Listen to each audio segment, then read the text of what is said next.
नमस्कार, तेज हरियाणा पर किसानों से जुड़ी एक बड़ी अपडेट के साथ शुरुआत करेंगे। आपकी राय भी कमेंट सेक्शन में जानना चाहेंगे। गुलाबी सुंडी को लेकर आपके इलाके में कैसी स्थिति है, किसान भाई कमेंट करके ये जानकारी साझा जरूर करें ताकि किसी तरीके के भ्रम या फिर अफवाह में हम ध्यान ना दें। लगातार सिरसा में गुलाबी सुंडी के आगमन और अटैक की जो खबरें आ रही है, किसान बेहद चिंतित हैं और इस बार भी गुलाबी सुंडी को लेकर किसान चिंताग्रस्त हो गए हैं। हालांकि अभी फसलों को नुकसान नहीं है, ये विभाग की एक विभागीय रिपोर्ट है, लेकिन गुलाबी सुंडी का असर जरूर दिख रहा है। किसानों का यह मानना है कि नरमा अभी तक वो पूरा अपने उस काल में भी नहीं आ पाया जहां पर वो कम से कम 2 फीट का हो पाता, 3 फीट का हो पाता। उससे पहले ही खुश्की की वजह से इस बार मौसम की मार ऐसी है, गर्मी इतनी ज़्यादा है कि नरमे की फसल में जो फूल गुड्डी है वो नज़र पहले से आ रही है और उसी फूल गुड्डी के अंदर है वो गुलाबी सुंडी होने का दावा किसान कर रहे हैं। हालांकि विभाग ने ऐसी कोई रिपोर्ट है वो अभी तक सबमिट नहीं की है, लेकिन कपास में गुलाबी सुंडी को लेकर CCRI टीमें ने सर्वे शुरू किया है। 3 राज्यों की मॉनिटरिंग जो कमेटी गठित की गई है, गांव में वो फसलों का निरीक्षण कर रही है और गुलाबी सुंडी से निपटने के लिए कृषि वैज्ञानिकों ने कार्य शुरू कर दिया है। सिरसा केंद्रीय कपास अनुसंधान केंद्र की टीम ने चोपटा क्षेत्र में मंगलवार को विभिन्न गांवों का दौरा कर सर्वे किया।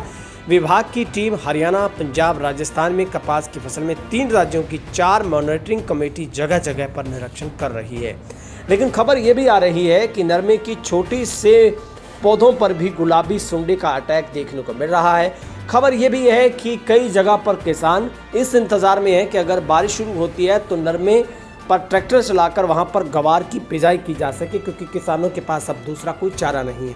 तो हमारे चैनल को लगातार किसान देखते हैं, तेज हरियाणा किसानों का चैनल है, ग्रामीण तबके का चैनल है।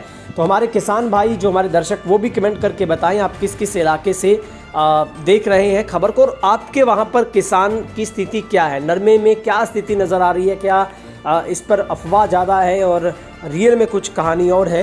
तो आप भी अपनी जानकारी हमारे साथ साझा जरूर करिएगा।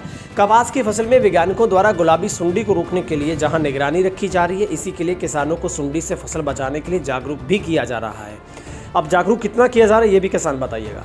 गौरतलब है कि हरियाणा, पंजाब, राजस्थान में कपास की करीब 11 लाख हेक्टेयर पर कपास की खेती होती है, जिसमें से सबसे ज़्यादा सिरसा में 2 लाख हेक्टेयर पर कपास की फसल होती है। चोपटा में टीमों ने सर्वे किया है। केंद्रीय कपास अनुसंधान की टीम ने चोपटा क्षेत्र के गांव दड़बा कला, नेजिया खेड़ा, नाथसरी, चोपटा ने स्थानों पर दौरा कर वहां पर हाल जाना है। टीम को निरीक्षण के दौरान सफ़ेद मक्खी व बहुत ही कम संख्या में गुलाबी सुंडी मिली है। अब आपको बता दें कि 18 जून से लेकर 20 जून तक केंद्रीय कपास अनुसंधान की 5 सदस्यीय टीमों ने निदेशक के नेतृत्व में पंजाब, राजस्थान और हरियाणा में सर्वे किया था, जिसमें से तीनों राज्यों में कपास का रकबा कम होने के कारणों का पता लगाया गया। हरियाणा में अनुमानित 25%, राजस्थान में 40% और पंजाब में 50% तक ही अनुमानित एरिया कम हुआ। यानी कि हरियाणा और खास करके सिरसा में किसान सबसे ज़्यादा डरे हुए हैं, क्योंकि पिछले बार भी नरमा 3-4 क्विंटल तक ही 1 एकड़ का हो पाया था। अब SK वर्मा है जो वैज्ञानिक केंद्रीय कपास अनुसंधान केंद्र से, उनका क्या कहना है। वो कह रहे हैं कि गुलाबी सुंडी को रोकने के लिए प्लान तैयार किया हुआ है। अब प्लान लॉन्च कब होगा ये पता नहीं है। केंद्र द्वारा गठित टीमें कई स्थानों पर निरीक्षण कर रही है। गुलाबी सुंडी अभी बहुत कम संख्या में मिली है। कपास की फसल को अभी कोई नुकसान नहीं है। विभाग की टीम ने गुलाबी सुंडी को रोकने के लिए पूरा प्लान तैयार किया है, लेकिन किसान इंतजार कर रहा है कि भाई इसको आप लॉन्च कब कर रहे हैं। क्या पिछली बार भी आपने कोई प्लान तैयार किया था, ये भी रिपोर्ट किसानों को मिलनी चाहिए। और आपने नरमे के बीज में कितना अनुसंधान किया, कितना आप उसको और एक्टिव कर पाए, क्या किसानों को 2G, 3G, 4G नरमे का बीज देने का भी प्लान सरकार के पास है। प्लान तो नरमे के बीज का होना चाहिए था, ना कि गुलाबी सुंडी आने के बाद ये डिंडोरा पीटने का कि हम प्लान तैयार कर रहे हैं। ये तो विभाग की चुस्ती फुर्ती हम आने वाले दिनों में नोट करेंगे। ये विभाग का प्लान कितना कारगर होगा, क्या किसानों को अब भी वही मायूसी झेलनी पड़ेगी कि गुलाबी सुंडी से डर डर कर उनका जीना हाल मुहाल हो जाए। और किसान अभी भी यकीन नहीं कर पा रहा है कि जो खेत में नरमे की फसल है क्या वो गुलाबी सुंडी से अछूती रह पाएगी, क्या उसकी इस बार नरमे की बम्पर पैदावार हो पाएगी, क्योंकि किसानों को सबसे बड़ा नुकसान पिछली बार हुआ और उसका डर यह है कि इस बार बहुत कम संख्या में किसानों ने नरमे की खेती इस बार की है। आपकी राय देखेंगे कमेंट सेक्शन में, खबर को शेयर जरूर कीजिएगा।